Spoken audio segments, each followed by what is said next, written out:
and oddly enough, a lot of hip hop stuff, which is probably blasphemy to say amongst the metal community, but I dig a lot of the hip hop stuff that's going on. No, I mean, I think there's a lot of, a lot of musicians into metal and rock who listen to hip hop. I don't think it's, a common thing, but I don't think there's anything wrong with it. But it's far more common than it used to be, man. Back in the day, dude, you weren't even allowed to say you liked that shit. Right. It was like having keyboards or something. Yeah.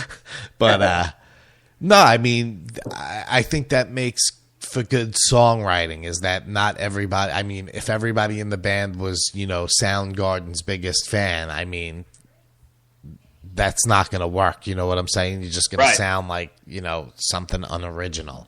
And I think you guys sound unoriginal. I mean, it sounds metal. It sounds punk. I mean, it's got a lot of different elements to it. So thank you. It's got, vocals that you can understand. It's psychotic in some points. I mean, I dig it. I definitely like it. So cool. Hell yeah, man. I appreciate that. But so I know Cold Cock Whiskey is one of your sponsors, and I actually just learned that today, even though I do a lot of stuff with those bands. But do you have any other endorsements as far as that goes? Yeah, there's a company called D&A Guitar Gear that actually helped fund our last tour. The OTEP tour sent us a whole bunch of stuff, specifically some super awesome guitar stands that survive the road and all the wear and a lot of promotional materials to hand out. Those guys have taken real good care of us and have promoted us. I think that's it, though, man. I don't think anyone else is lucky enough to get mentioned right now. If I'm wrong, then apologies if you're listening. I think it's all right. We can always make it up to them. But no, that's cool. I mean, because a lot of people endorse. You might get some guitar pick endorsements, but to have someone to help you out with a tour, that's pretty special. There, I mean that's a good company. But you guys are a 3-piece. Was it always a 3-piece band, or do you bring another guy out on the road with you? No, I mean, we bring help out on the road, like people to help move stuff around and run the merch table. We've been a 3-piece for the better part of the 9 years that this ensemble's been together. Downfall 2012 started as a 4-piece back in '97, bumped up to a 5er, and then completely fell apart. That's when I met Boo and Casey, or I knew Boo already, but we got Boo and Casey together. We did have a 4th member for a short period at the beginning of that run. Unfortunately, things didn't work out with him. He had some other stuff and went on to be awesome in another band. And it's been a 3-piece for about 8.5 years now. Yeah, it's good when you're a 3-piece and you have to make decisions and put shows together because there's 1 or 2 less people you have to get involved in the process. But then on the other hand, when you're trying to fund everything, those other 2 people, could come in handy. But definitely. So everything is basically self-funded. For the most part, I mean, we get a lot of help from our fan base. I mean, like, if we get an opportunity and we're standing against a mountain of expenses that we don't think we can handle on our own, we'll bust out a crowd-funded situation, GoFundMe or Feed the Muse or any of those out there that you've heard of. And our crowd tends to be very receptive to it and has actually put us on the road, man. I mean, our last tour, the only reason we were able to go on it was because of all the donations we received from our friends and family and fans and people that support us. So, but other than that, it's independent, man. We don't have any. It'd be nice, dude. I mean, it'd be nice to have some external money coming in to kind of fund us, but nah, man, we're humbly independent. Right. So. No, that's awesome. I mean, still, at least you have the freedom to do what you want if you have a fan base to that degree. I mean, that's pretty good. I mean, not every band is fortunate enough. I see a lot of stuff, where a band puts stuff out there and doesn't get anything, but then a guy who has to walk 3 blocks to work will get $100,000 for a car. So it's just, it's all relative, I guess, at that point. It really is. But I mean, it's hard, and people know that. I mean, bands need the support, and need stuff like that. You know, at least if selling merchandise and you do a good job there, that always helps too. But I mean, your video is pretty impressive. The Divinity, I think it was called. What was that? Is that your only video or? No, man, we had actually the song that we opened with Heckler that opened the show here with. We have a video for that one and another for the song Face to Face. All of those videos were shot, edited, and fine-tuned and put together by our producer, Jim, the guy I mentioned earlier in L.A. Super talented guy, a very close friend of mine that has been part of this adventure for a long time. And very talented, but I appreciate the compliment, man. We worked really hard on that video. He especially worked his ass off on all three of those videos, and I think you can tell, man. They translate pretty well. Yeah, no, I mean, it sounds like you got a good camp behind you, basically, and a lot of support because the videos came out excellent. I mean, the website looks great. It's downfall2012.com, correct? Yeah. Website looks okay. It needs to be updated, man. That's something I probably should have done before the show tonight. But yeah, we're gonna get on top of it. But yeah, man. Well, it's new to me, so it's fresh to me. So. There you go. But I've like I said, I got in contact with your people there, and I've been listening to it for the past 3 weeks or so. So, cool, but no, man. I dig it, and. The videos are cool, and you guys got a lot of good things going on, so that's awesome. But thanks a lot, man. Yeah, I agree. Yeah.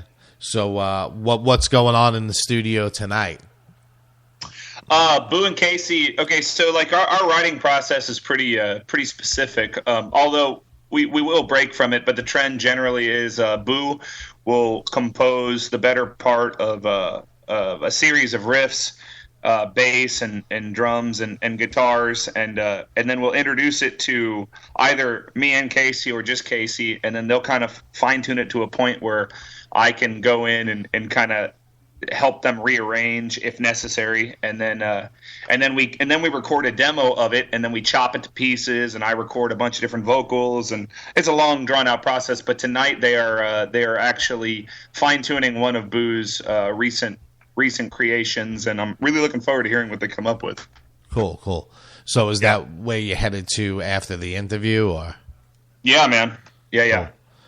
Cool. How many songs do you are planned for the new release? Okay, so the release that we're doing, the next release, which is again, it's a compilation of a lot of material we've already released, and then a cluster of new material. The amount of tracks would be probably in the realm of 7, 12, probably like 15 or 16 tracks, I think. Cool. And then we're working on separately. We're working on a whole different record right now, and we haven't decided, man. We might release it as an EP just to kind of put something cool and different out there before the year's over, following up this release, or we might hold off and do another full length, like a 12 or a 13 track piece. So cool. That's definitely awesome. It sounds like you guys keep busy doing all this stuff. I mean, is this what you do full time, or is there day jobs involved? I myself and Boo choose to have a day job. Casey does this full time, and Downfall 2012 is self-sufficient to a certain degree, but it's a lot more comfortable when we're not touring to go ahead and do some other shit and make some money. Right. I mean, like, I know musicians from, when I was younger, one of my friends was in a famous band. I don't really want to get too in depth about it, but when he would go over and tour Europe, I mean, he wouldn't be able to leave his hotel room. He comes home and he's working on people's air conditioners. So yeah, that sounds about right. I mean, 'cause he's in a death metal band. I mean, so the demand and the money, isn't there. I mean, I'm sure they're one of the most legendary death metal bands right now, of all time. Dude, you gotta tell me, who is it? It's Suffocation. Oh, yeah, dude. I was good friends with, actually my neighbor was good friends with Doug Cerrito, the original guitar player, and then Wow. I started hanging out with him. So I used to get to go to all their rehearsals and shit and see all the crazy antics. I bet that's badass. Yeah, because being from Long Island, and who knew back then that they were going to be, legends in the death metal community, and people would be, imitating what they do all these years later. So, I mean, it's pretty big. I remember seeing them walking around the mall handing out flyers to their shows at the local club. Man. So it's pretty crazy, but that is crazy. It's funny. It's kind of like that story actually makes me feel better, but then also makes me feel worse all at the same time. But no, I mean, they're great guys. I mean, he didn't stay with the band. I think he has a recording studio or something now. He didn't want to stay with the band because I guess at the record label at one point wanted to do clean vocals. And I guess the rest of the band was possibly considering it, and then he was like, "No way, I'm not doing it." And then they never did it anyway. And I don't know why he never went to the band. I think he was in some other band like Hate Department or something like that for a short time, something like that. But anyway, I tried to find him to get him on the show to talk to him because it's been years. I mean, fuck, I was probably like 18 years old when I met him, and hung out with him for about 2 years. But, what are you going to do? It's just one of those things. But, hey, man, they're a great death metal band. So they're like now they're like the grandfathers, I guess. Yeah. But, that's crazy. But, I still get excited like when I see that, their flyers and shit posted online. But who was some of your, like, growing up, what did you listen to? Man, I mean, I think just right off the bat, like, I mean, I listen to everything. I mean, tons. I mean, actually, I really was just primarily into like metal and punk growing up. But I don't know. Like, of course, Metallica as a kid. Like, Metallica was amazing. Pantera scared the shit out of me initially, and then like became my favorite band for and still are one of my favorites.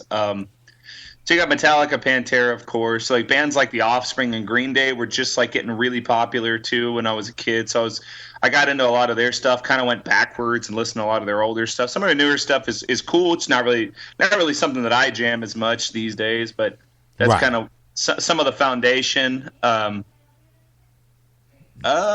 You know what band I love? I'm sorry, I'm kind of getting off the question, but dude, I absolutely love Trent Reznor and Nine Inch Nails. And as a kid, I wasn't a big fan, but have become like this gargantuan fan. If there's anybody, I should have mentioned them on my influences earlier, but I absolutely love them. Are you a fan? Absolutely.